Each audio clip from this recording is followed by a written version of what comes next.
There are times in a fella's life where he must decide whether he's been given his all or he ain't given enough. In my lifetime, I thought I'd seen it all, until one bounty started making me question, well, everything. The name's Hex, Jonah Hex. I'd been looking for a man named Seltun Schultz. He killed about 20 men by slitting their throats while they slept and stole over 10 pounds of gold. The bounty on his head was worth about 75,000 dead and a whopping 80,000 alive.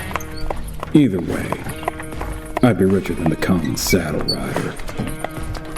I heard he was on the run and made his way to a town in Oklahoma called Still Tower.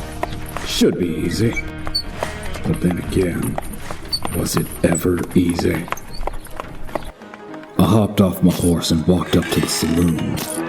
Inside, I looked at my surroundings. The spurs on my boots clanking are the loudest sounds in the saloon as everything goes silent. Get me some whiskey, will ya? Well, if that ain't Jonah Hex, get the fuck out my bar. Well, ain't that a way to talk to a customer?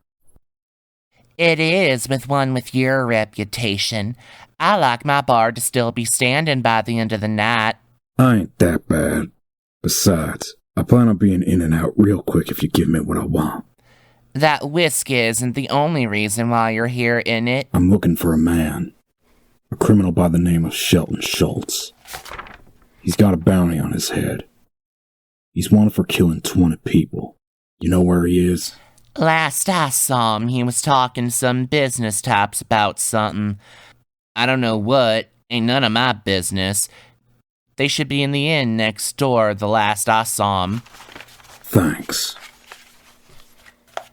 And don't you be coming back now. I'll make my way upstairs of an inn nearby, listening to the sound of the floors creaking with every step I take.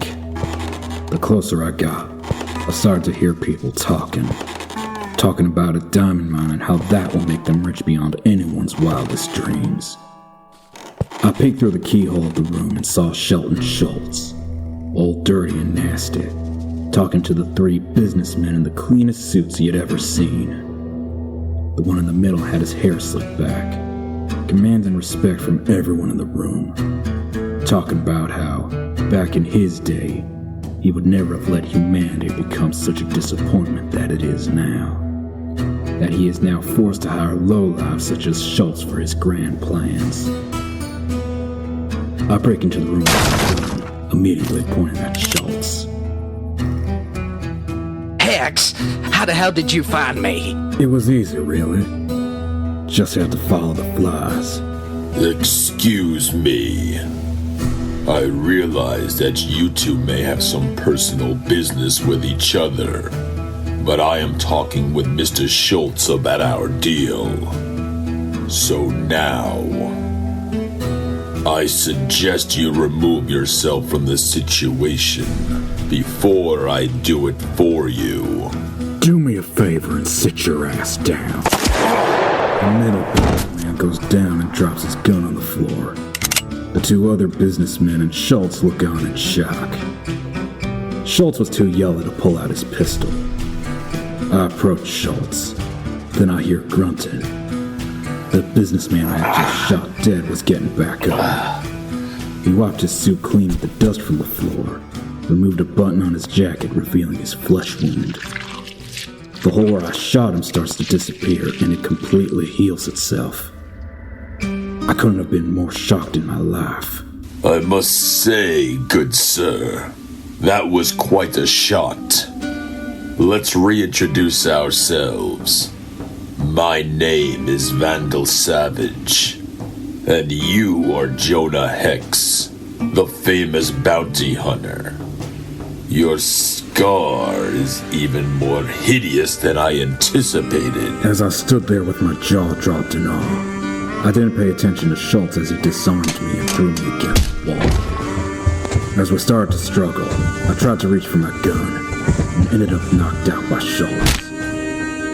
I woke up tied up and smelled something funny, something foul. I was in the coal mine that they were talking about before I got knocked out. I saw Schultz and Savage standing over me, amused by my screw-up. Good. You're awake. I think we made the right decision not to kill you. I promised Mr. Schultz that if he was capable of scouring the rest of the diamonds from this mine, he'd have you all to himself to do with as he pleases. Yes. Thank you, Mr. Savage. Do not disappoint me, Mr. Schultz. You and your men have until sundown to grab what's left and call it a day. Now get it. That walking, well-dressed corpse could probably have a fortune down here, and he got me tied up good like a hog. After they left, I inched my way over to a nearby pickaxe. It was difficult considering how my arms and ankles were tied. I struggled and struggled until I got a knot out of the rope. Schultz was not very good at tying things up. Took some time, but I got my way out. After I was free, the first thing on my mind was to kill that monster before he did any more damage. I scoured the area of the coal mine. I walked down the tunnels and saw freight tracks crossing all over each other. In one of the passages, I spied a minecart filled to the brim with diamonds, brighter than the side of a rising sun. I can hear Schultz picking at the mines with a pickaxe in one of the tunnels. I think the other vermin are with him, probably not even lifting a finger. I see a crate of dynamite nearby and an idea starts to form. I grab a few sticks and a box of matches that I saw on the ground. A few minutes pass. I light one of them and I throw it into one of the cabins. Then I hear a boom. That'll get their attention. Schultz and Savage ran out to see what the commotion was about. And I wish I could have seen the looks on their faces. I should have known that keeping him alive was a bad idea. In all my centuries of living, I can't believe a simpleton like you could have talked me into something so ridiculous. I'm sorry, Mr. Savage. Don't worry. I'll snuff out that yellow-bellied coward wherever he is and kill him right where he stands. I highly doubt that. Spread out and find him, you fool! Savage starts to go down one tunnel. Schultz makes his way closer towards the tunnel that has the minecart filled with diamonds. Little did he know. You ain't gonna get away from me that easily, Hex. I got your gun. Well, I got you, Schultz. I was hiding in the minecart full of crystals when I jumped him and grabbed his...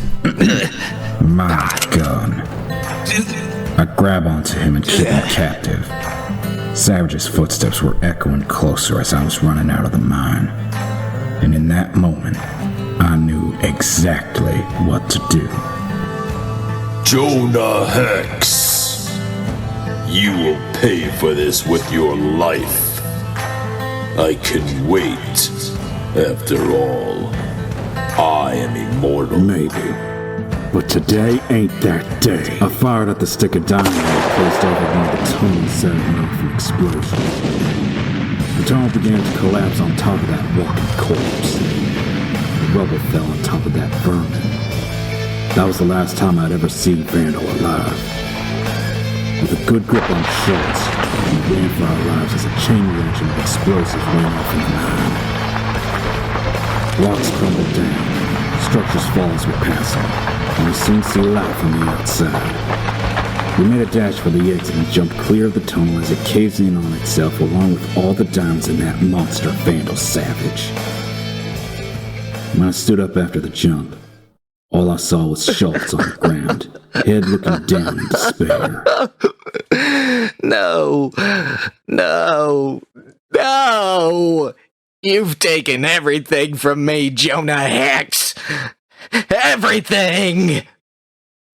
Well, then I didn't take that much. I hit him with the butt on my gun and he was out like a light.